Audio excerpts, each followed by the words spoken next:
What's going on, everybody? Go ahead, grab a coffee, latte, whatever the hell you call it, and grab a seat, hang out at the coffee shop with your boy Jobbers and Goons. I'm so glad to be here.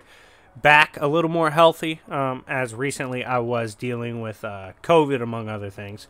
But I'm glad to be back, and we are getting back to the regularly scheduled events, which includes this video on a very special Sith Lord, one of the most controversial to scale in all of the mythos, and that is Tulak Hord himself. If you like Star Wars, run the likes up. Let's try to get it to about 100 likes. That would be amazing.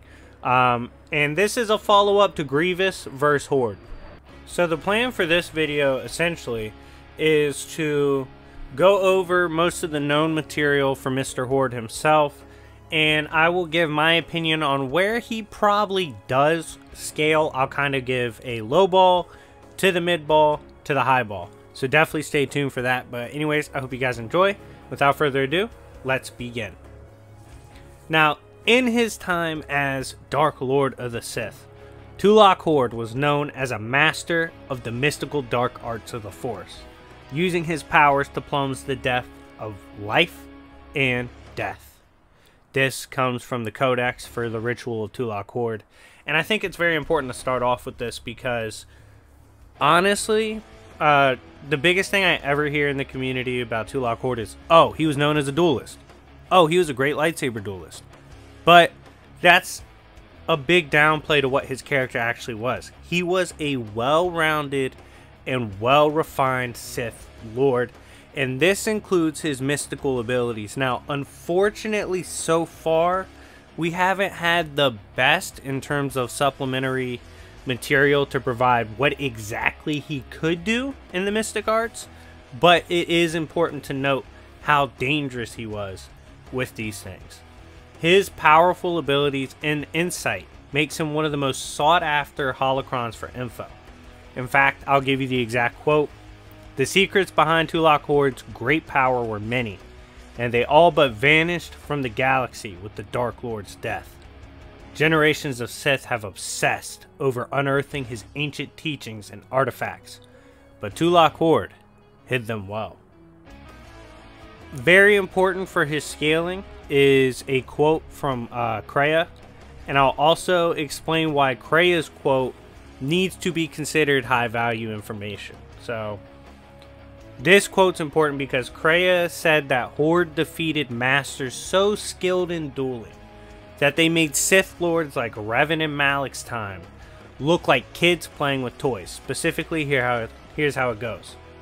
This was the tomb of Tulak Hord, known as the greatest lightsaber duelist of the Sith Lords. His skill was considered remarkable even in his time, when many true lightsaber masters lived.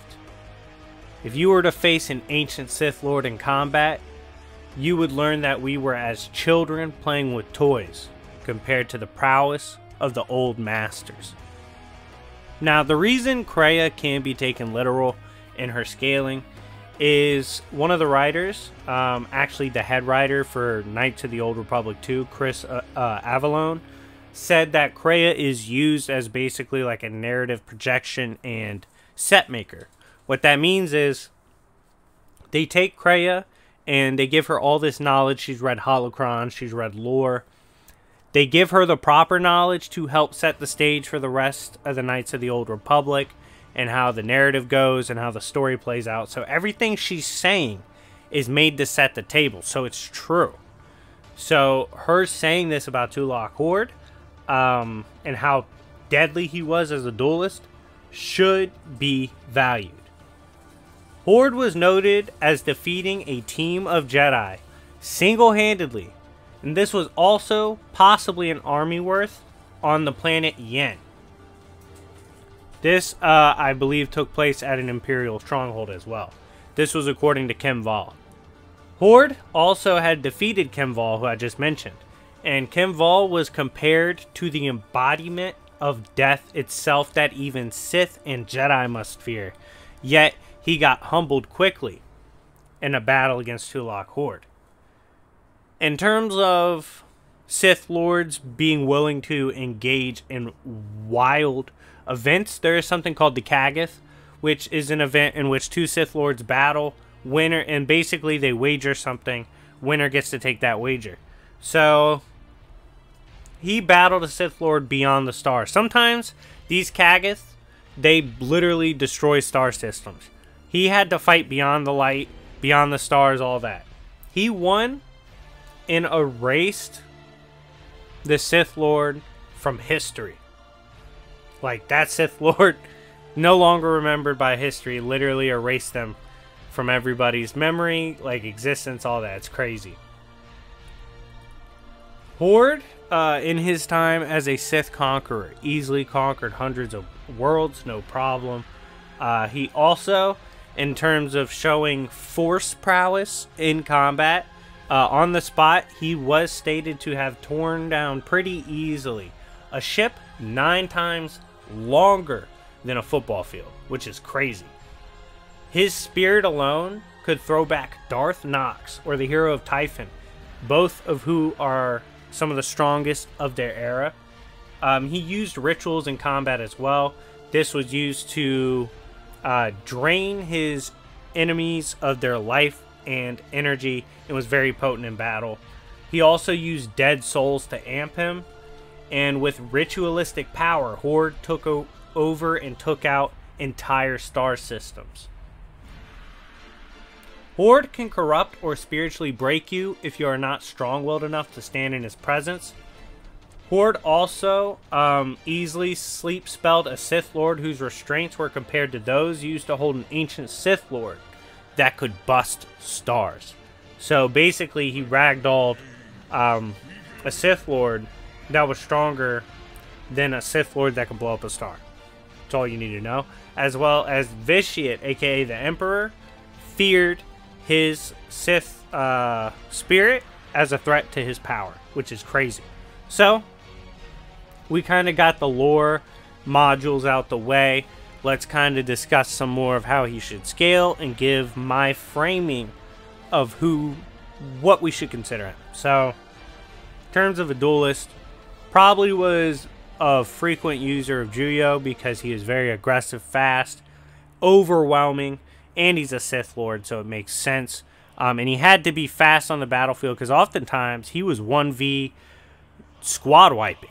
So he's kind of got to dance back and forth. He's got to be super fast. Probably a mix of Juyo, Ataru, and Naman. That would be my guess. In terms of how skilled of a duelist would he be, really, if we take the information provided, if we take Krea's word, probably Vader tier.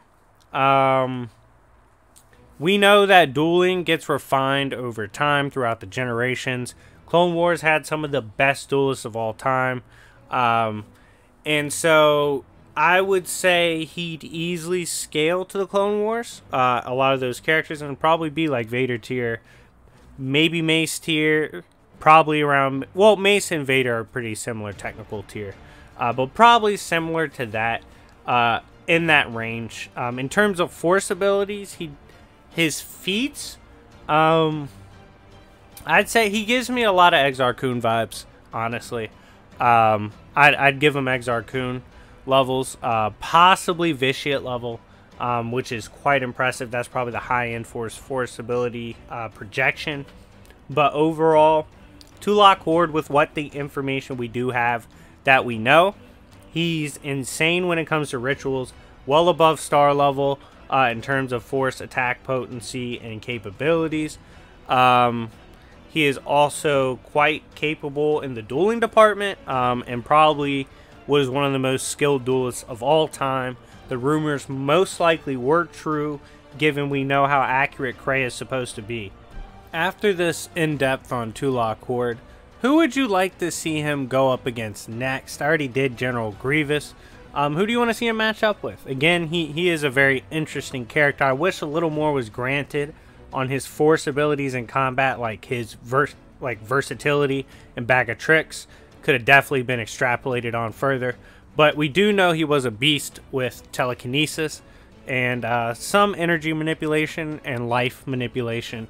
So let me know who you want to see him battle. But anyways, guys, thank you so much for watching. Been your boy Jobbers and Goons. This has been The Coffee Shop, and I will see y'all later. Peace.